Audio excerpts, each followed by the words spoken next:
fond memories of that pyramid thing. Oh, And I had yeah, there you go. Good for you, that's awesome. I almost bought one, I reached for that. Yeah. Sit under it. Okay, 10:20.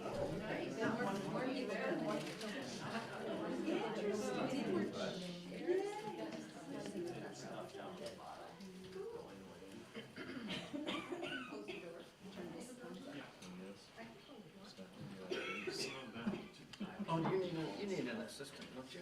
Binging and ringing and biting. Dinging and ringing. Probably handle it. It would be awesome if you guys. I can certainly do that. Okay. Is it time? Oh, it's 10:20. You could write that. Good check. You could like 10:29, 10:29, all right.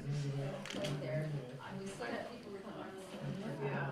We might need to get some chairs out. Oh, yeah.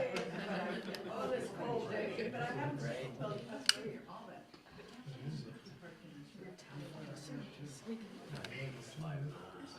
I remember those choir actors, like the speaker's remote, right? So. Right? That's true. And then we forgot. So we have to-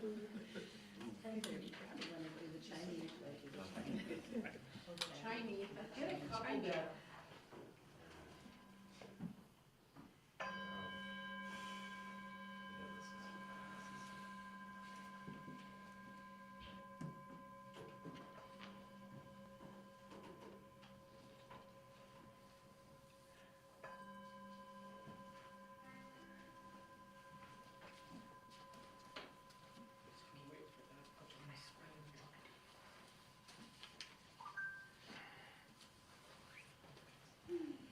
We're going to sing number 403, 403, Spirit of Truth, of Life, of Power.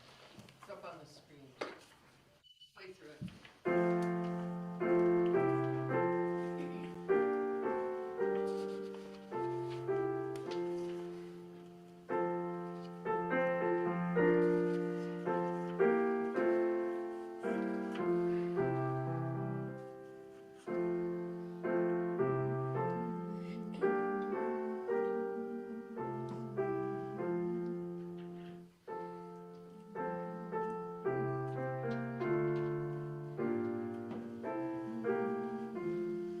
Here we go.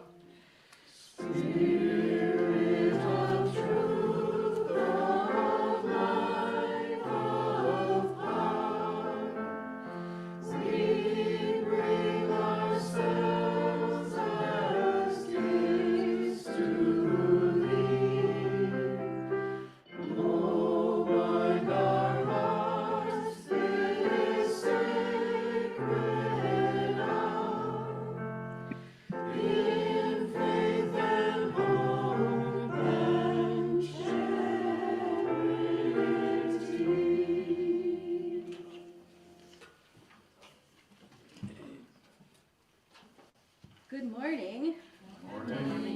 I'm Kathy Grindeland, pronouns she and her. I want to welcome everybody this very, very cold morning, everybody online and in person.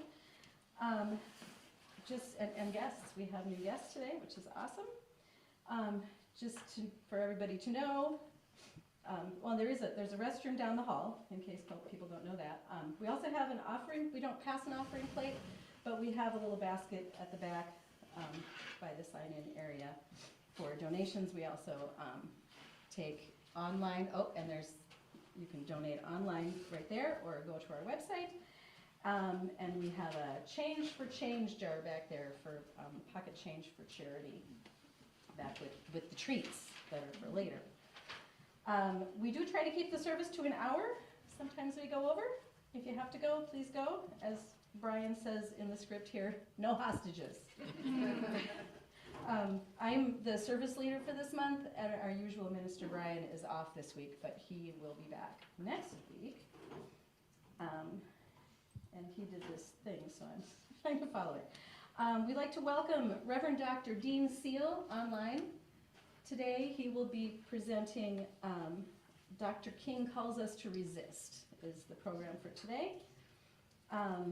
We gathered here on Friday night for our once a month poetry and music service. We had a small but mighty crew, and we wrote a song, and it was really fun and cool. So I think we did a nice job. We'll have to introduce that song at a later Thanks, Sunday. Tetra. Check for reading that. Last And, week, and Holly for the lyrics. Yeah, Yes, right. yeah, and one of our members, Holly, wrote a poem that we used for that. So yesterday was the People's March in downtown St. Paul, and I have been ill, so I didn't want to go spend 3 hours in the really cold weather. So I organized a little Egan March, and there were 8 of us total. yes. And there were mostly members from this congregation, but we picked up Pat along the way. She stopped and joined us, and then was visiting today, so that was very awesome. That made the whole thing worthwhile. And the signs we made are strewn around. Yeah, we had, yep, those are the signs we carried yesterday, and there's pictures on Facebook, but I didn't put them on our Facebook page yet, so. Okay, any other announcements? Go ahead. Yes, for those who are interested in choir, we're having choir at noon here after the service. Is that right, noon? Yeah. Yeah. And, yeah, so anybody who likes to sing can join us. And we're gonna, the congregation is gonna be, has been asked by the UUA, our National Association, to vote on some study action issues. There are 3 of them, and I will send it out in the MailChimp this week, more specifics. So we need to have a vote of just, do we want to, and it's not a vote for or against the topic, it's whether or not we should bring the topic up to study it. So I'll give you more details, so watch your email about that. Also watch the email about January 28th, the UU, the vote celebration, let's just call it, for lack of a better, let's not go down that rabbit hole. Recognition of the efforts of UU, the vote, is going to be January 28th. I believe it's a Tuesday. Okay? Yeah, it is. It's not this Tuesday. It's the next Tuesday. Shoot, it's book club. Oh, no. It's an online event, so watch your email for that. The third thing that I can think of right now is that the council met last week, and we need to form 3 committees. We need to form, so if you're interested in all, these are short-term committees that is just gonna do a task, and then you can disband, so it's not a eternal job. One is the marketing and social media committee. One is the security plan for us, and I have lots of resources for that. And I'm forgetting what the third committee is. I think we're looking for a new treasurer, is that correct? Yes, but that wasn't one of the Okay. committees. I'll have to get back to you on that one, sorry, I thought there was 3. Okay. I didn't bring my notes, but then we are also looking for a new treasurer for next year. We have a treasurer through May, but May is our end of our, And the treasurer, who's our treasurer through May, has been the treasurer for how many years? 22 Oh, years. wow. So, Just getting started. I haven't learned a whole lot. So I Okay. think that's it. okay, any other announcements? Oh, Dawn? So in March, our Friday evening service is going to be a spring equinox renewal celebration, and we're doing crafts. So I would like to honor the earth, not go out and buy new materials. So if you have construction paper or heart stickers, please get in touch with me and we can I use think those. I can help. Okay. Okay, I have one more announcement, and I know you guys might be tired of hearing about my chorus, but on March 8th, we're going to be reprising the piece that we went and joined in with a national chorus at Carnegie Hall 2 years ago, and we're doing the Suffrage Cantata by Dr. Andrea Ramsey, and it is a it is near an anniversary of women's right to vote, when women's right to vote was voted in. And it is an amazing piece, and it has so much, it's all history of the suffrage movement, and it's amazing. And we're also renting the multimedia presentation that they showed over our heads when we were singing at Carnegie. And we're going to join with 2 high school choirs, treble choirs, to present this. And everybody needs to hear this piece. I'm gonna be shamelessly plugging it as much as I possibly can. Okay. I'm sorry, but I forgot another Okay. announcement. Mark your calendars for March 1st. We will also put it in the MailChimp, but we are going to have an all-congregation retreat. It's a Saturday, and we probably at Peg's, we're confirming it soon. But we would like to hear everybody's ideas of where we want this church to go and what kind of vision we have for it. So, Cool. March 1st. Okay. Lots of announcements today. Are we good? Yeah. All right. So I invite you to sit back and close your eyes and take a deep breath while we listen to this musical prelude. This is a great song by Billy Taylor. I wish I knew how it would feel to be free.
Please join me in a responsive reading titled, "We Answer the Call of Love." In the face of hate, we answer the call of love. In the face of exclusion, we answer the call of inclusion. In the face of homophobia, We answer the call of LGBTQ rights.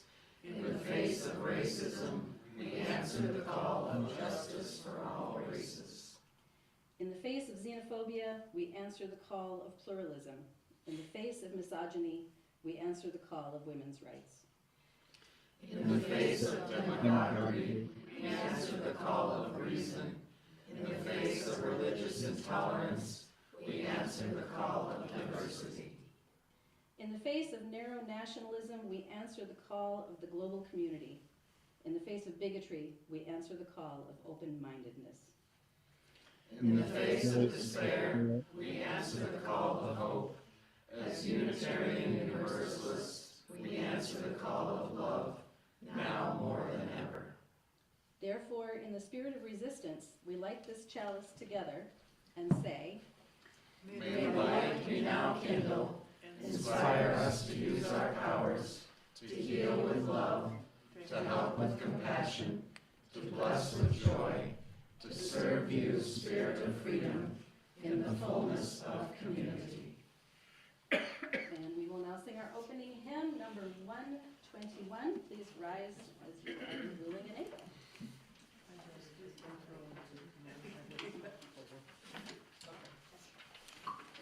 We'll just do a little intro here.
Now time for our beloved community moment where we highlight various social issues that we would like to rise up and pay attention to. Dakota Unitarian Universalist Church affirms that Black lives absolutely do matter. We strive continuously to understand more thoroughly that individual and systemic racism must be actively confronted and eliminated for there to be equality, peace, and justice in the nation, and in fact, throughout the entire world. We are working to realize and combat white privilege and other elements of elitism and marginalization through our ongoing relationships that we build in this faith group, and, just as importantly, outside these walls within the larger community. The Black Lives Matter movement reminds us that we are called as a congregation and as a society to honor the dignity and worth of every human being, which is a fundamental principle of Unitarian Universalism. We also remind ourselves that all Black lives matter: queer Black lives, trans Black lives, formerly incarcerated Black lives, addicted Black lives, differently abled Black lives, Black women's lives, immigrant Black lives, Black elderly and children's lives. Furthermore, it is part of our commitment to uncover the layer of white supremacy that exists in this society and bring to light the anti-Blackness that is present in our everyday lives right here in our midst. Dakota UU's vision is based on the world we want and not the world we are currently in. We seek to transform, not simply to react. We want people to thrive, not just exist, and to think beyond the possible. May it be so. Now is the time in our service for the gathered community to share joys and concerns. You can come up and light a candle, either and say something, or be silent, whichever works for you. If anyone online has a joy or concern, just let us know. You can unmute and holler out, and we will light a candle for you and give you a chance to speak. Okay.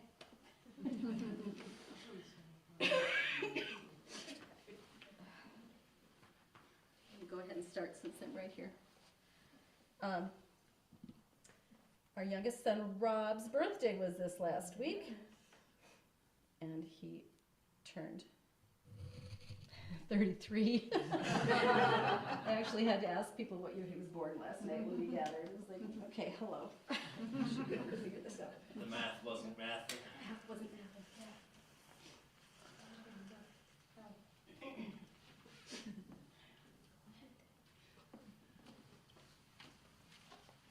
Are you doing one, kiddo? What's your score? Gymnastics. Yes, on Wednesday. You excited for gymnastics on Wednesday? Yes. Yay. I get to go back. And then mine is because we have health insurance now, and I get to start therapy this week. So. Yay! That'll be a fun journey. You got this. I think it's necessary to like function as a human. Well, I look for your sister too. Oh yeah, yeah. My poor sister. Her husband's not gonna be able to be transferred, so he stays in California until who knows.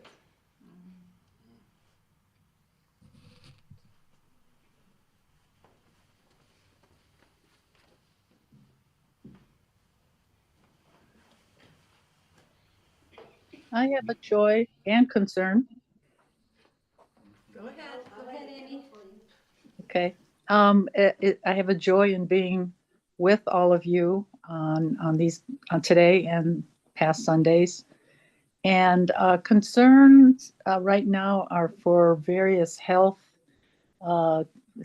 issues going on in our family, and physical as well as mental health issues. So, please keep us in your prayers and thoughts. Thank you.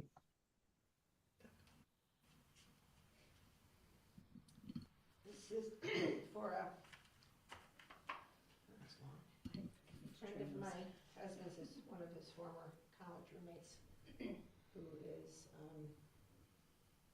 dealing with cancer. It's terminal, but he has already outlived what they thought that he would do, so that's good. And he's still enjoying life, so that's good.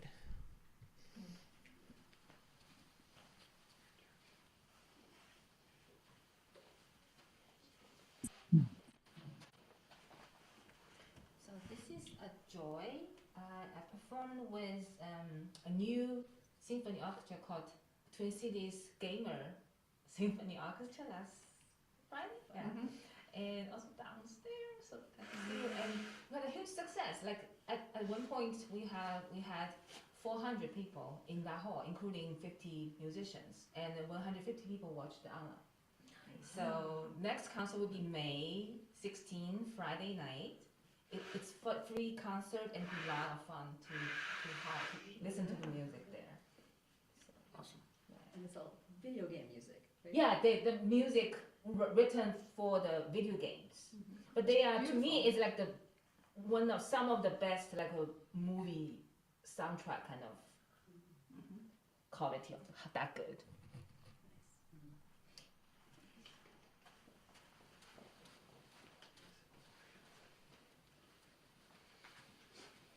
When we moved to Minnesota, I was in 6th grade, and our next door neighbors became really dear friends of ours. And I had lit a candle last year when Carol passed away, the mom, but her husband fell and broke his shoulder this week. So this is for Ross.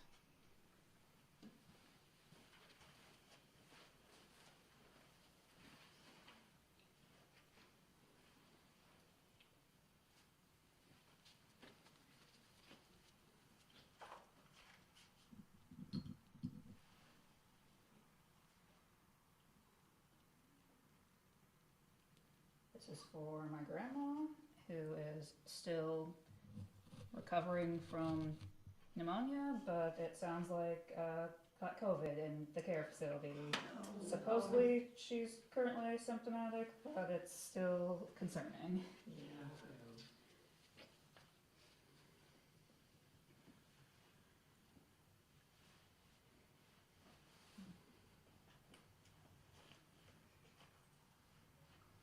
There's no one else? Anybody else online? I will light a final candle for all those joys and concerns that remain unspoken. May we know that whatever befalls us in life, we are held in the loving embrace of this community. And now we say together for all those joys and concerns, both spoken and unspoken, we hold you in our hearts. So I'd like to introduce Dr. Reverend Dean, I'm sorry, Dean, I lost your last name, Dean Seal. Seal. We're gonna make you bigger on the screen so everybody can see you, and Dean is gonna present his presentation.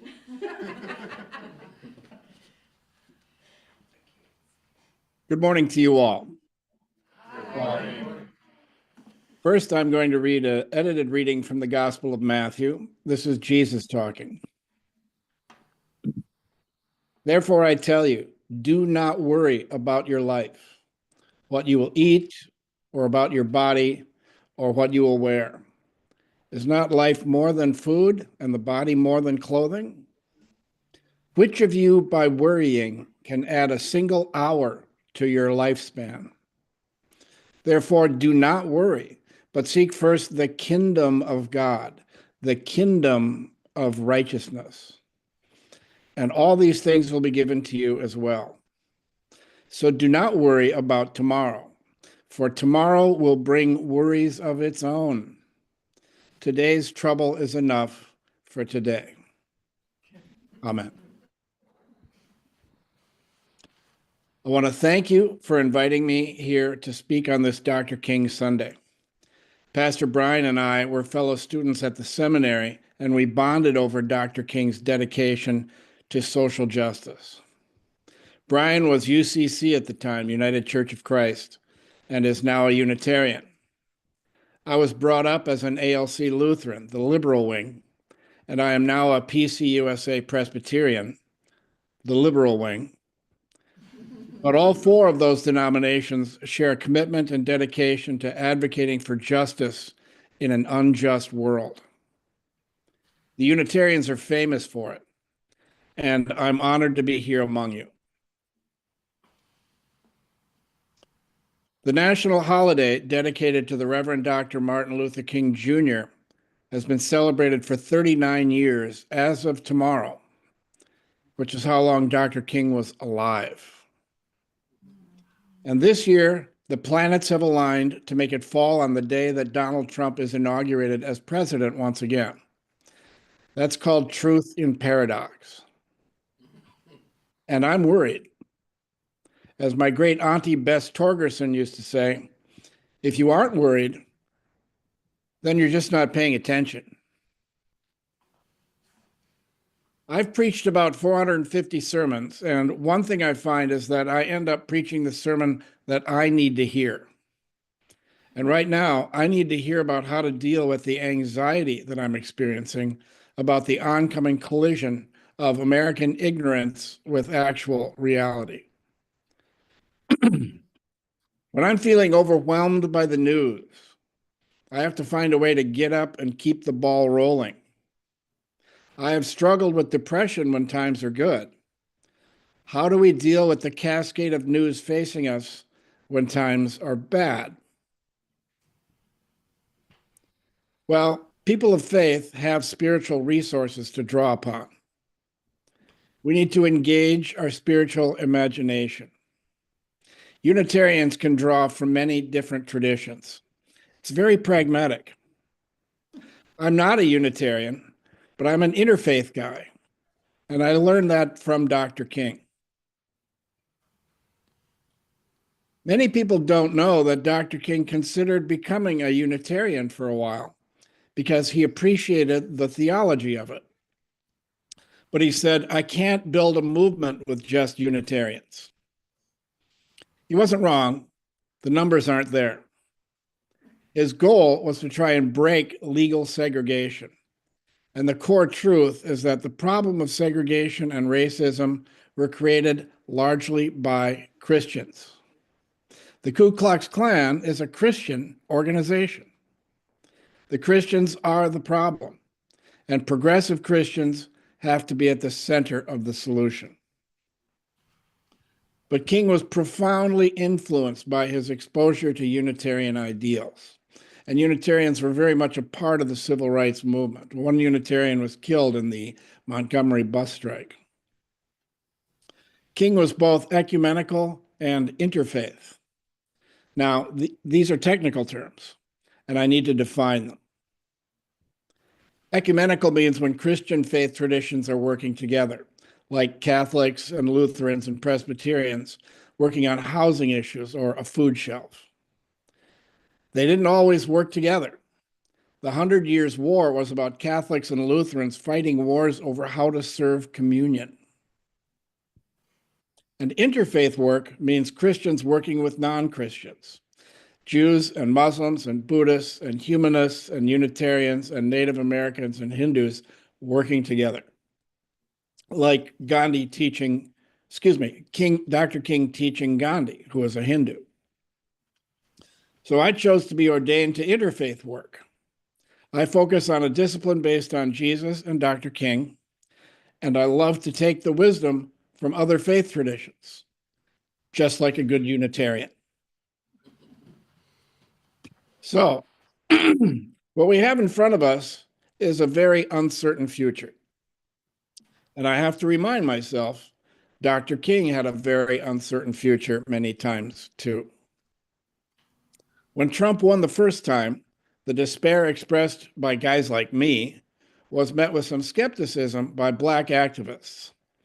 One quote was, "You white folks are acting like you've never lost anything before."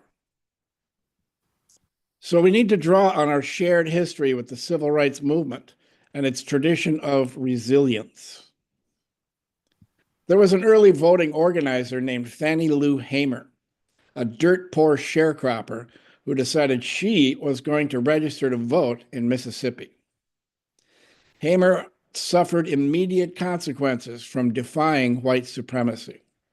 When she returned home, her landlord told her that if she didn't withdraw her voter registration, she would be fired and forced to leave her home. She left the plantation and never returned. But Hamer refused to be silenced. She said, "If I fall, I'll fall 5'4" forward in the fight for freedom. I'm not backing off."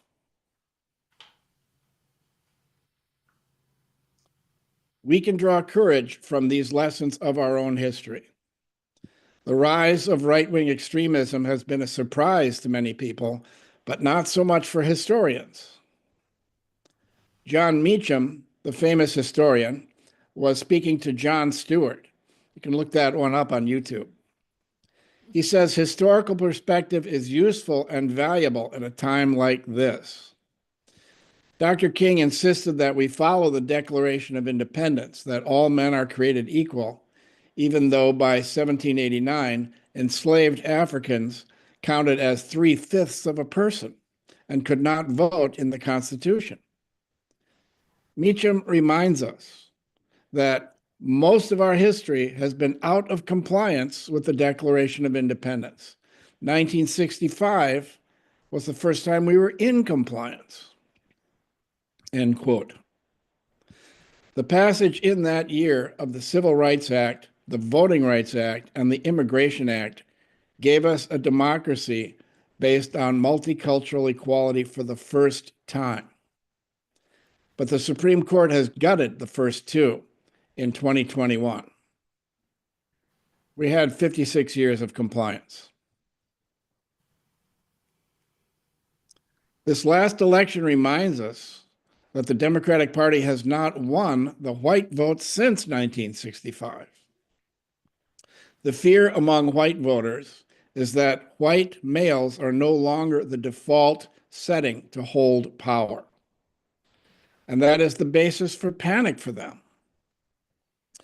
For Trump to be a superhero, he needs a supervillain, like Batman needs the Joker. And he has chosen immigrants as the code word for that. That means non-white people. It means Barack Obama and Kamala Harris, the children of immigrants. Trump is an avid follower of Machiavelli, the Italian Renaissance political consultant, who taught his prince that he should rule with fear, not love, because fear works better.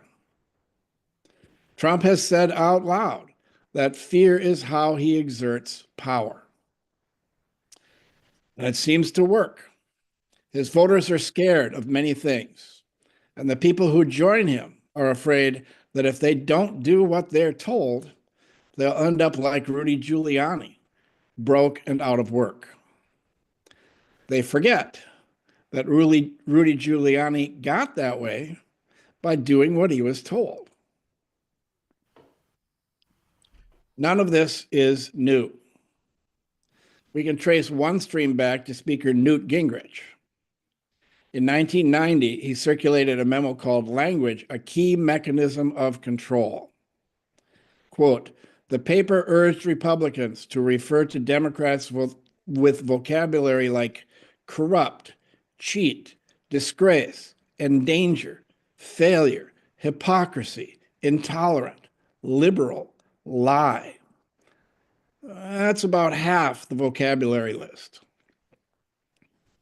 Gingrich said that bipartisan politics was equivalent to date sexual assault. This was 35 years ago, when Republicans decided Democrats were no longer fellow Americans. This is documented by the great historian Heather Cox Richardson. I recommend two of her books, How the South Won the Civil War and Democracy Awakening, where that last quote is from. We start to understand that we've been in this battle from the beginning of our nation. We don't always get up in the morning and do the right thing, folks. Not as people, nor as a nation. Same as it ever was. In your historical research, please take a minute and reread Dr. King's letter from a Birmingham jail. It's online and it's short. It's the single best summary of his thinking and his argument for justice. Here's the key line, quote, any law that uplifts human personality is just. Any law that degrades human personality is unjust. All segregation statutes are unjust because segregation distorts the soul and damages the personality. It gives the segregator a false sense of superiority and the segregated a false sense of inferiority, end quote. Take his words and use them as verbal ammunition to warm the cold, cold hearts of Americans who are both filled with a false sense of superiority and who are also scared of what Trump has made them scared about.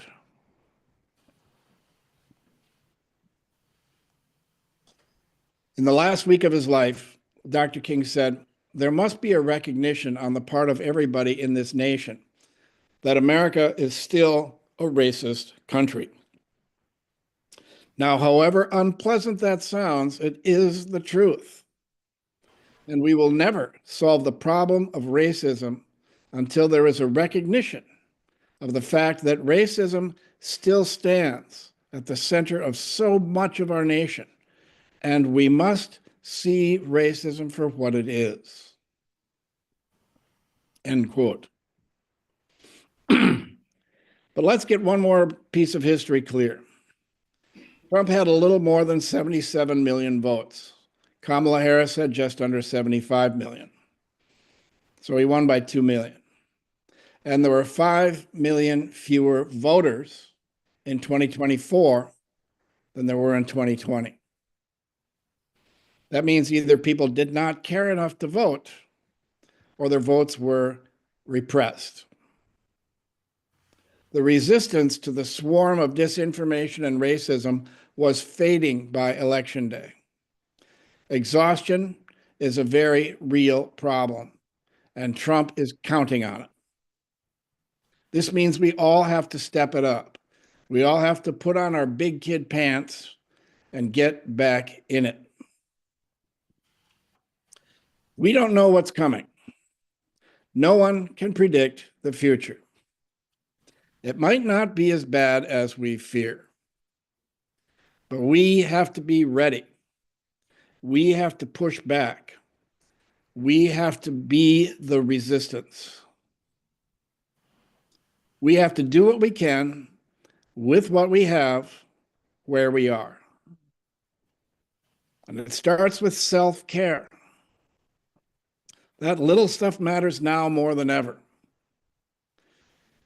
Do yoga, that's a Hindu thing. Meditate, that's a Buddhist thing. Go outside, that's a Native American thing. Don't worry, that's a Jesus thing. And here's a Zen thing. The past is gone, tomorrow can't be seen, today is what we have.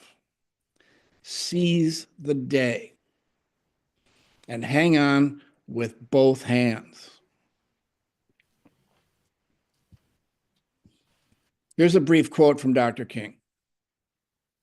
If you can't fly, then run. If you can't run, then walk. If you can't walk, then crawl. But whatever you do, you have to keep moving forward. Let's close with a prayer.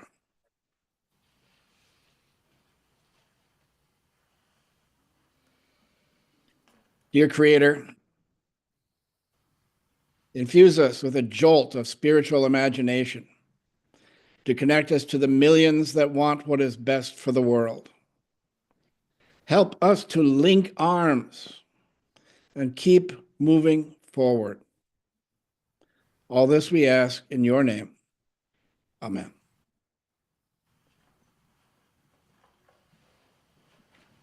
Thank you, Dean. Can you stay for some congregational reflection? Yes. Okay, so we will have some special music by Kathleen and Suki, and then we will have some time for feedback from the congregation.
for Yeah. any questions or comments.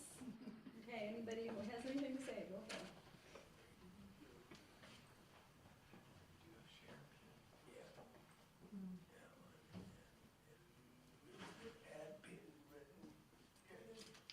Dean, could you tell us the name of that woman historian again, please?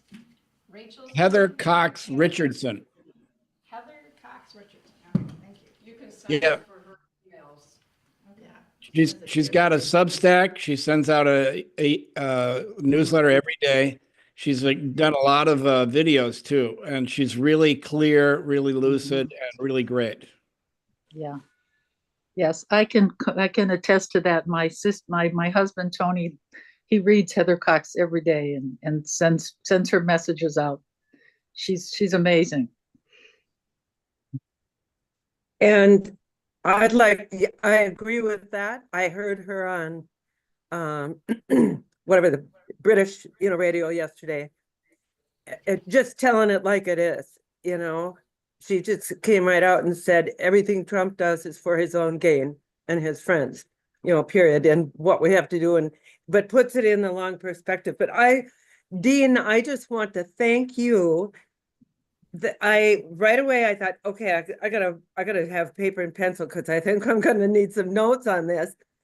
And I put down the pen because almost everything you said was clear and strong and memorable. So Jim, I hope you were recording because I'm gonna have to go back and listen again. I really appreciate your message. Well, thank you very much. And I can send a copy of the sermon to the church, and you guys can get copies of it. I'd love that. Thank you, that'd be great. And you can go back and find the service again on our Facebook page and YouTube. watch it, and YouTube and watch it again also. You know what disturbs me most right now about the fear or the ignorance or whatever, to me it's, I want to give people the confidence to listen to their own hearts, to believe their lying eyes, and to know that what they see in the world around us is real, and to stop listening to somebody else telling them that they're stupid or don't know what's going on or whatever. But just that to me is at the base of, because we're always going, what's going on, and to me that's the basis of it.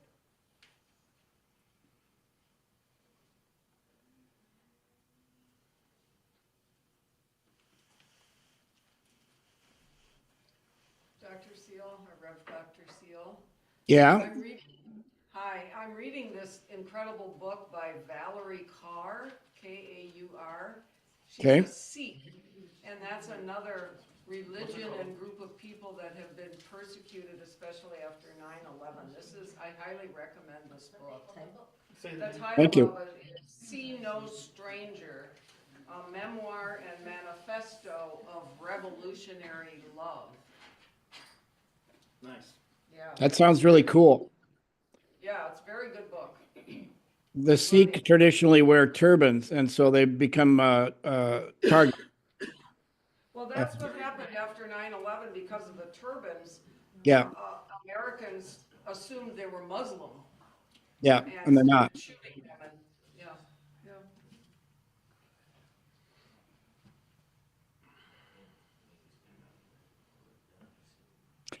Referring back to the previous speaker, disinformation is a serious business to the people who are taking power.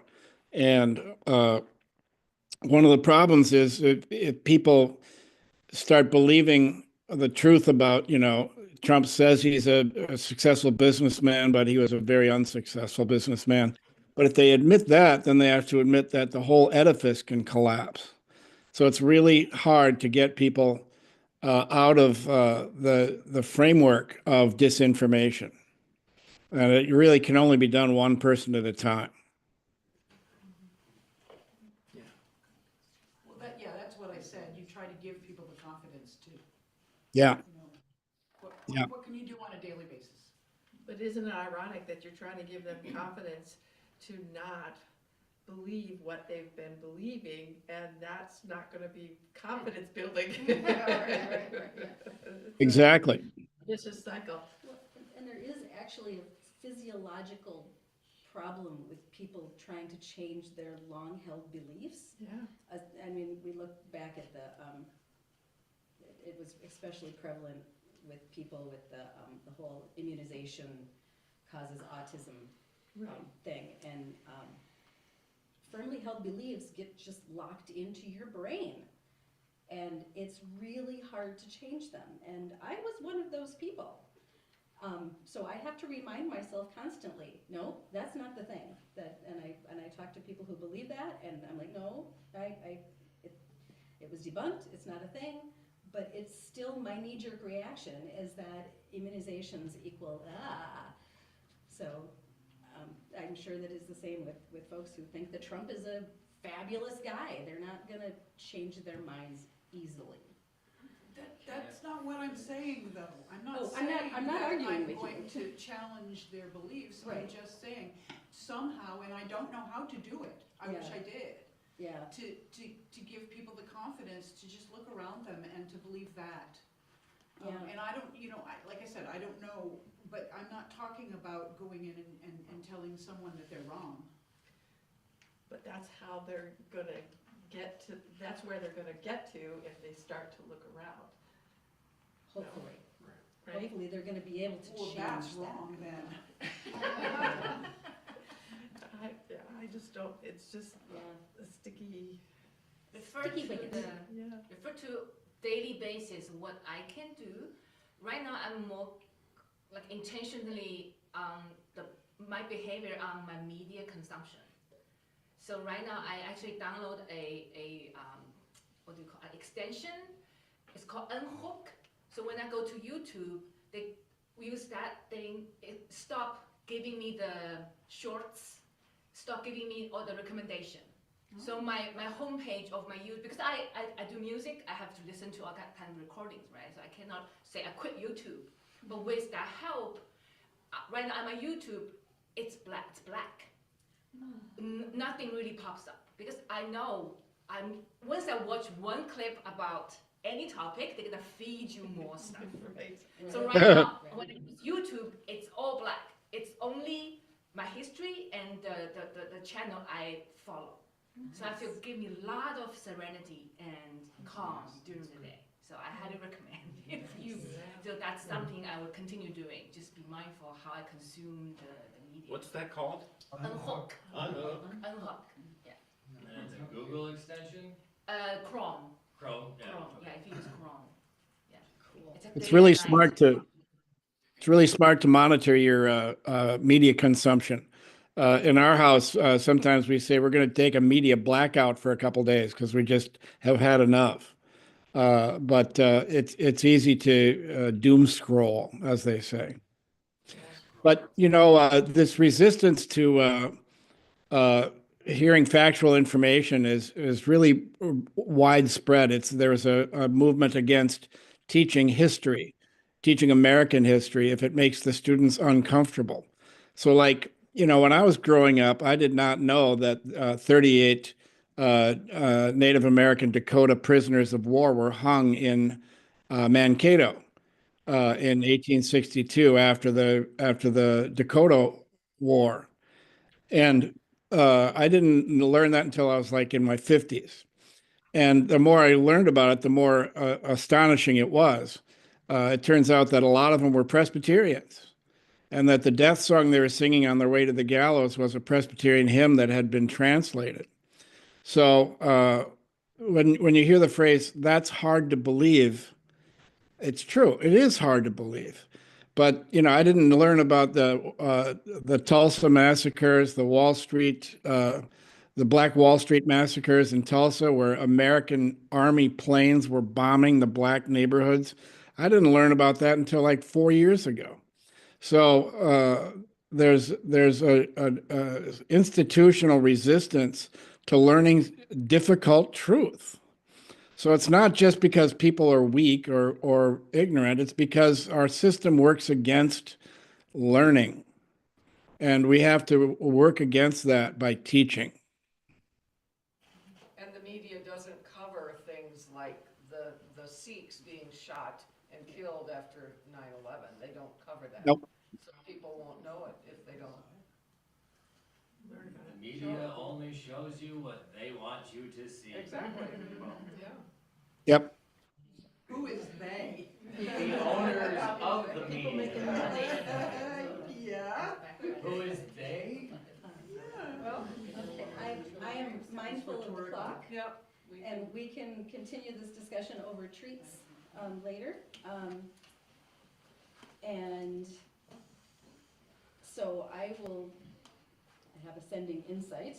It's a quote by Dr. King. "The ultimate measure of a man is not where he stands in moments of comfort and convenience, but where he stands at times of challenge and controversy." Our closing hymn is number 142. Please rise as you are Suki able. and I will play through it. It's sort of new for us, so, and then there's 4 verses. 142. Okay, let's see, I'll just start. Here we go, Jen.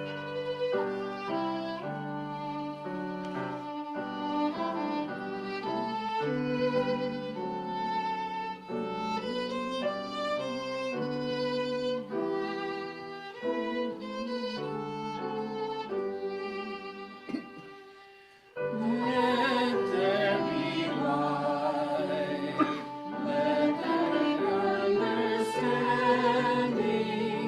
let the nations gather, let them be face to face. Open our lips, open our minds to ponder. Open the door of concord, opening into grace. Perish the sword, perish the angry judgment, perish the bonds of hunger, perish the fight for gain. Let there be light, open our hearts to wonder, perish the way of terror, follow the world God made. And for the closing hymn, For the postlude, we usually do an instrumental, right. but Kathleen has a plan. Yeah, so I would like to, if best as possible we can do it, put your hymn notes down because the words are on the screen. We're gonna try to get in a circle and sing this. And if choir members want to sing the harmonies or something, but here is the,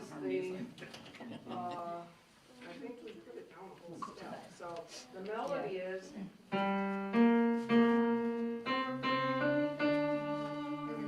Circle round for peace, for all of us in prison.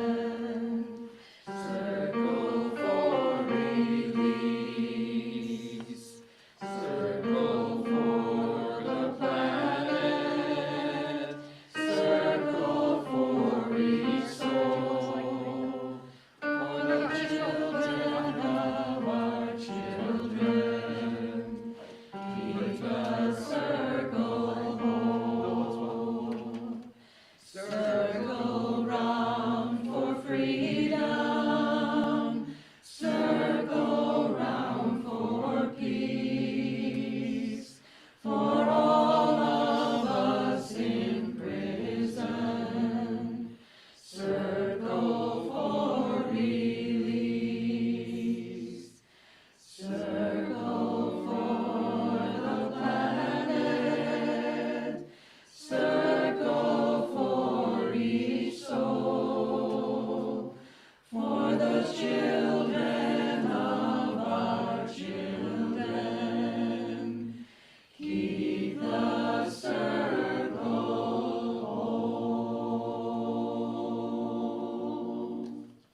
join us for treats and more. Thank you, Dean. Thank you. I've sent the sermon. Awesome. Thank you so much. Again, thanks for all who are joining online. Really appreciate you being here with us today. Thank you. I appreciate it. That last song was just lovely. Great. And thank you Dean, again. You're welcome. Thank you very much.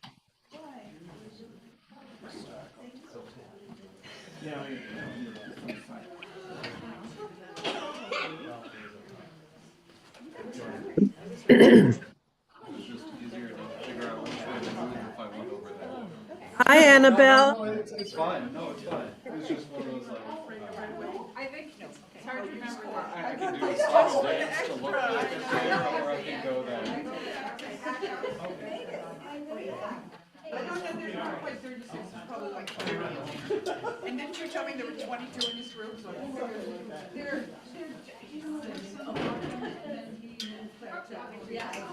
I'll carry them myself.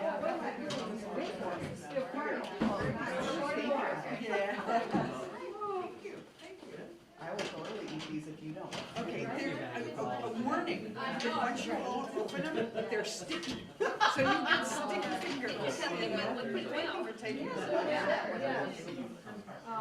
Leslie's always eating your garbage. I know. Except the spring. Keep my hand going. The sparklers. The sparklers. Down the. I have a few sparklers left over. Okay, yes. But I will not.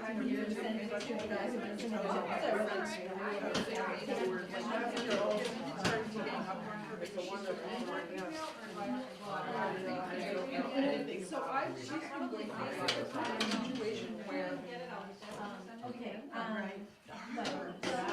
are saying things and doing things that is her key name, but she's trying not to get really, you know what I mean, just like trying to rise above it. So I have your name on it, but she keeps putting me off. I mean, this was like a month ago, before, you know, for the, I think the first time I asked her were sparklers are more fun. My husband as our minister. Yeah, well, okay, so my birthday was Friday, right? So I emailed I know, well, I'm living here. I emailed her last week, my birthday was on Friday, and I said, "Can you come over, she's got a family thing." And I said, but I still got these crust sparklers with your name on it, you know? And I thought, hey, I'm here today, and I said, I'm not waiting any longer, we're doing them tonight. Jean's coming over and we're doing them tonight, despite the cold, right? But we're not gonna be, I mean, you know, because I was out with this, it's